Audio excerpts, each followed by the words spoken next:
بسم اللہ الرحمن الرحیم۔ آپ فعل مضارع کی گردانیں پڑھ چکے ہیں۔ اب یہ دیکھیں کہ اگر فعل مضارع کو زمانہ مستقبل کے ساتھ خاص کرنا ہو، یعنی اس میں سے حال کا مطلب اور معنی ختم کرنا ہو، صرف اس کو مستقبل کے ساتھ خاص کرنا ہو، تو سین پہ زبر سین زبر سا یا سوفا لگا دیتے ہیں۔ اس کا مطلب ہوتا ہے ان قریب۔ اس کا ترجمہ ان قریب سے کیا جاتا ہے۔ سا سے تھوڑا سا بعد کا زمانہ اور سوفا سے تھوڑا سا زیادہ بعد کا زمانہ مراد لیا جاتا ہے۔ جیسے یفتح ہو، وہ کھولتا ہے یا کھولے گا۔ جب اس پہ سین لگا سیفتح ہو، ان قریب وہ کھولے گا۔ اب اس میں سے وہ کھولتا ہے کا مفہوم ختم ہو گیا، سا لگنے سے مستقبل کا مفہوم آ گیا۔ اسی طرح تعلمون، تم جانتے ہو یا جان لو گے، یہ مضارع ہے، اس میں آپ سوفا لگا دیں، سوف تعلمون، ان قریب تم جان لو گے، مستقبل کے لیے مخصوص ہو گیا۔ اسی طرح اگر آپ نے مضارع کو زمانہ حال کے ساتھ خاص کرنا ہو اور مستقبل کے معنی ختم کرنے ہوں تو سین زبر سا کی طرح لام زبر لا لگا دیں گے۔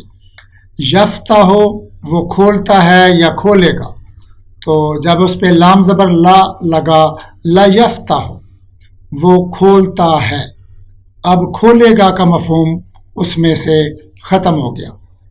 تعلمون، تم جانتے ہو یا جان لو گے، اب اس کے اوپر لام زبر لا لگا لتعلمون، تم جانتے ہو، جان لو گے کا مفہوم اس میں سے omit ہو گیا۔ اگر مضارع کو منفی بنانا ہو تو اکثر لا لگایا جاتا ہے جملے کے شروع میں، اور کبھی کبھی ما بھی لگا دیتے ہیں۔ لا یکتب، وہ نہیں لکھتا ہے یا وہ نہیں لکھے گا۔ ما تضرب، تو نہیں مارتا ہے یا تو نہیں مارے گا۔ لا یفتح باب المدرسۃ، وہ مدرسے کا دروازہ نہیں کھولتا ہے یا کھولے گا۔ سوالیہ بنانے کے لیے جملے کے شروع میں حل یا آ لگایا جاتا ہے، جیسے کہ جملہ اسمیہ میں بھی یہی ٹیکنیک تھی۔ دیکھیں، حل یکتب مکتوبا، حل یکتب مکتوبا، کیا وہ خط لکھتا ہے یا لکھے گا۔ ما یکتب مکتوبا، وہ خط نہیں لکھتا ہے یا لکھے گا۔ من یکتب ھذا، یہ کون لکھ رہا ہے یا یہ کون لکھتا ہے۔ لتکتبہ اختی مریم، چونکہ مریم مؤنث ہے اس لیے یکتبو کی بجائے تکتبو کا مؤنث کا صیغہ آئے گا۔ لتکتبہ اختی مریم، اب لا لگا تو یہ حال کے لیے خاص ہو گیا، اسے میری بہن مریم لکھتی ہے۔ ماذا تکتبین یا مریم، اے مریم تم کیا لکھ رہی ہو۔ تکتبین، مخاطب مؤنث کا صیغہ، وہ جواب میں کہتی ہے انا اکتب مکتوبا الی ابی، میں اپنے باپ کو خط لکھ رہی ہوں۔ حل تذهب الی المسجد، کیا تو مسجد کی طرف جاتا ہے یا جائے گا۔ نعم ساذهب الی المسجد، ہاں میں مسجد کی طرف جاؤں گا۔ سا لگنے سے ساذهب، ذهب یذهب اور اذهب میں جاؤں گا، متکلم کا صیغہ۔ ساذهب میں جاؤں گا، ساذهب الی المسجد میں ان قریب مسجد کی طرف جاؤں گا۔ متی ترجع من المسجد، رجع یرجع، مخاطب کے لیے ترجعو متا ترجعو تم کب لوٹو گے من المسجد مسجد سے. جواب میں ہے سأرجع منہا میں وہاں سے لوٹوں گا فی ساعت واحدۃ ایک گھنٹے میں وہاں سے ایک گھنٹے میں لوٹوں گا. حل تذهبون ذهب یذهب تذهب اور جمع کے لیے تذهبون. حل تذهبون الی السوق کیا تم بازار جا رہے ہو؟ کیا تم سب بازار جا رہے ہو؟ جواب ہوگا لا بل نذهب الی المدرسۃ بلکہ ہم مدرسہ کی طرف جا رہے ہیں. اب دیکھیں پہلا جملہ تھا مسجد سے تم کب لوٹو گے، تو اس کا جواب مثبت میں دیا سأرجع منہا فی ساعت واحدۃ، اور یہ جو جملہ جمع کا تھا حل تذهبون الی السوق اس کا جواب نفی میں دیا لا. یہ لا کا مطلب ہے نہیں، یہ اس جملے کا مختصر جواب بھی ہو سکتا ہے. کیا تم بازار جا رہے ہو؟ جواب میں کہہ دو نہیں، یہ بھی بات مکمل ہے. اور اگر آپ آگے جملہ بول دیں تو آپ کہہ سکتے ہیں بل نذهب الی المدرسۃ بلکہ ہم مدرسہ کی طرف جا رہے ہیں. ثلاثی مجرد کے ابواب، اس میں ریفرنس کے طور پہ فعل یفعل کا فعل استعمال کیا جاتا ہے. فعل اس نے کیا، یفعل وہ کرتا ہے. یہ جو کرنا لکھا گیا ہے یہ مصدر کا معنی ہے.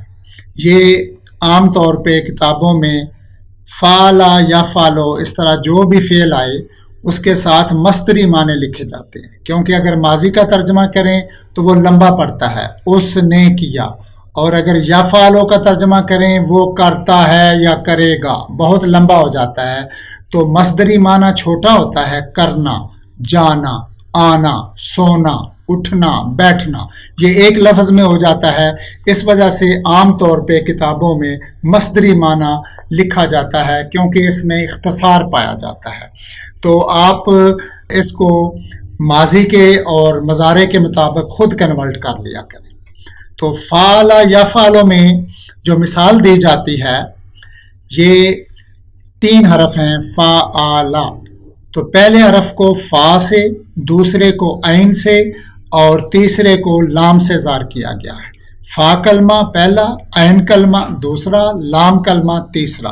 یعنی پہلے حرف کے لیے فا کلمہ کا لفظ بولا جاتا ہے، دوسرے حرف کے لیے عین کلمہ اور تیسرے حرف کے لیے لام کلمہ کا لفظ بولا جاتا ہے. مضارع میں بھی یہی 3 حرف ہیں، لیکن یا جو ہے وہ علامت مضارع ہے، اس کو چھوڑ دیا جاتا ہے. یفعل میں فا، عین اور لام پھر وہی 3 لفظ ہیں. تو فا کلمہ، عین کلمہ اور لام کلمہ.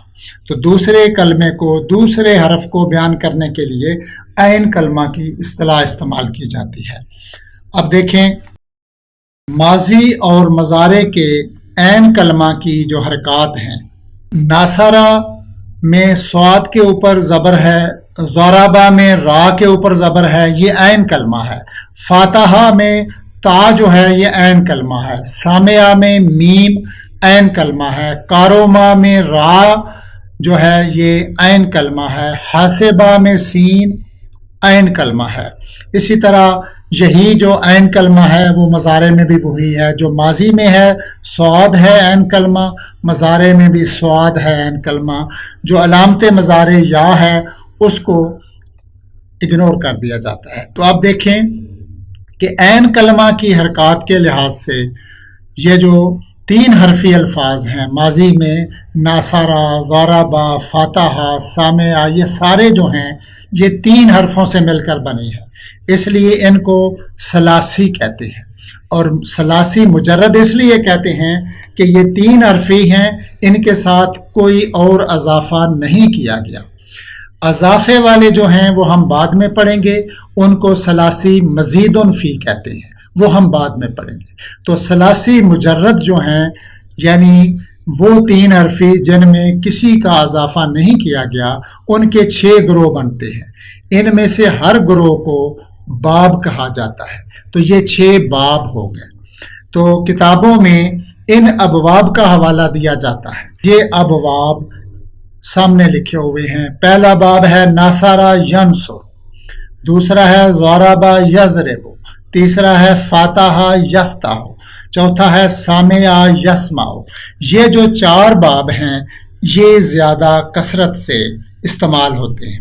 پہلے 4 باب زیادہ استعمال ہوتے ہیں، بلکہ پہلے 3 باب جو ہیں وہ زیادہ استعمال ہوتے ہیں، چوتھا جو ہے وہ ان سے کم استعمال ہوتا ہے۔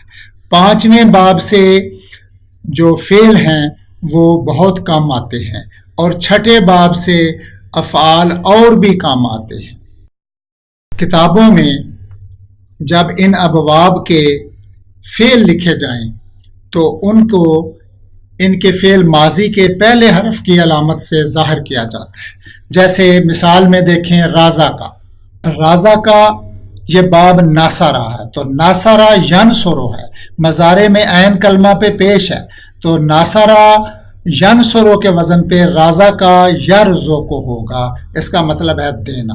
راجع کے آگے ایک چھوٹی سی ضاد لکھ دی گئی کہ یہ باب ضربہ ہے، ٹھیک۔ راجع یرجع، جب آپ یہ 6 باب یاد کر لیں گے، ناصرہ ینصر، ضربہ یضرب، فاتح یفتح، سامع یسمع، کارم یکرم، حاسب یحسب، تو آپ کو یہ وزن یاد ہو جائے گا۔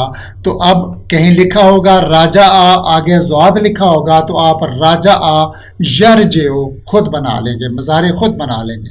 کتاب میں لکھا ہوگا جعل، آگے فا لکھا ہوگا تو فا کا مطلب ہے جعل یجعل، بنانا یا کرنا۔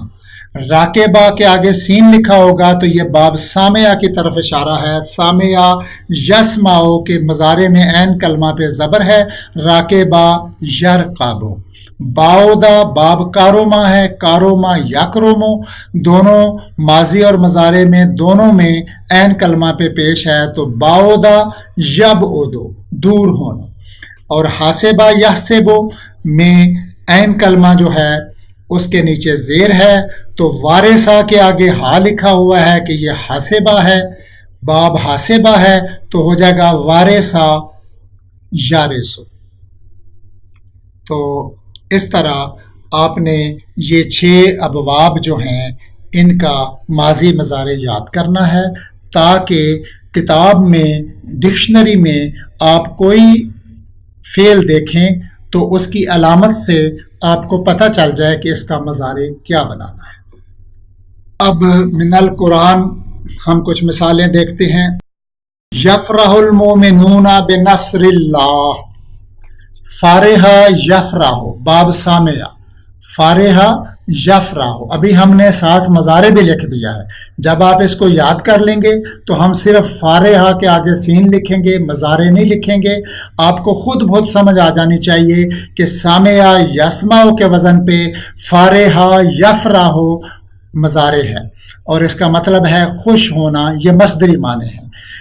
یفرح، یفرح المومنون، مومن خوش ہوں گے، بنصر اللہ، اللہ کی مدد سے۔ اب دیکھیں مومنون فاعل ہے، اس لیے یہ رفعی حالت میں ہے، مومنین نہیں آیا جو نسبی یا جری حالت ہے۔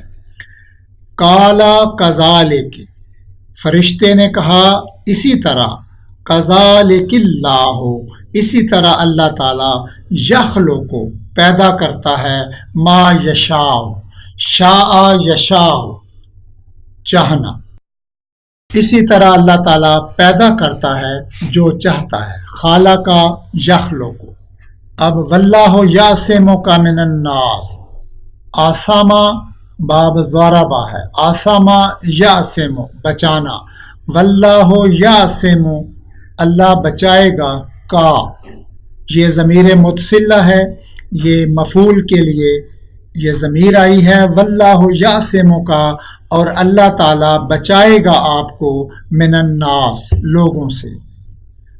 وَيَنْصُرُونَ اللَّهَ وَرَسُولَهُ، ناصرہ ینصر، اور اس کی جمع کے لیے ینصرون، نصرہ ینصرو ینصران ینصرون و ینصرون، اور وہ مدد کرتے ہیں اللہ و رسولہ، یہ مفعول ہے، ینصرون میں وہ جمع کا صیغہ مستتر ہے، چھپا ہوا ہے، تو اللہ و رسولہ مفعول ہے، اللہ تعالیٰ کی اور اس کے رسول کی، وہ مدد کرتے ہیں اللہ تعالیٰ کی اور اس کے رسول کی۔ واللہ یرزق، رازق یرزق، رزق دینا یا عطا کرنا، دونوں معنی آتے ہیں اس کے، دینا۔ واللہ یرزق من یشاء بغیر حساب، اور اللہ تعالیٰ رزق عطا فرماتا ہے من یشاء، جس کو چاہتا ہے، شاء یشاء، یہ بھی باب فتح ہے، فتح یفتح، شاء یشاء، واللہ یرزق، اور اللہ تعالیٰ رزق عطا فرماتا ہے من یشاء، جس کو چاہتا ہے، بغیر حساب، بے حساب۔ سیجعل اللہ بعد عسر یسرا، جعل یجعل، بنانا یا کرنا، سیجعل، سا لگا تو مستقبل کے لیے خاص ہو گیا، اللہ تعالیٰ جلد کر دیں گے، اللہ تعالیٰ جلدی بنا دیں گے، جلدی کر دیں گے، بعد عسر، تنگی کے بعد، یسرا، فراخی یا آسانی، اللہ تعالیٰ تنگی کے بعد آسانی پیدا کر دیں گے، آسانی بنا دیں گے، آسانی کر دیں گے۔ لا اعلم الغیب، عالمہ باب سامعہ، عالمہ یعلم، جاننا، یعلم اعلم، یعلم وہ جانتا ہے، اعلم میں جانتا ہوں، لا اعلم میں نہیں جانتا، لا اعلم الغیب یہ مفعول ہے اس لیے اس پہ نصب آیا، میں نہیں جانتا غیب کو۔ سوف تعلمون، عالمہ یعلم، تعلم اور جمع کے لیے تعلمون، تم جان لو گے، سوفا نے اس کو مستقبل کے لیے خاص کر دیا، سوف تعلمون، ان قریب تم جان لو گے۔ کیف تکفرون باللہ، تم کیسے انکار کرتے ہو اللہ تعالیٰ کا، کافرا یکفرو، باب ناصرا ینصرو، اس کا مطلب ہے کفر کرنا یا انکار کرنا، دونوں معنی ہیں۔ کیف تکفرون باللہ، تم کیسے انکار کرتے ہو اللہ کا، یا ترجمہ ایسے بھی ہو سکتا ہے تم کیسے کفر کرتے ہو اللہ کے ساتھ۔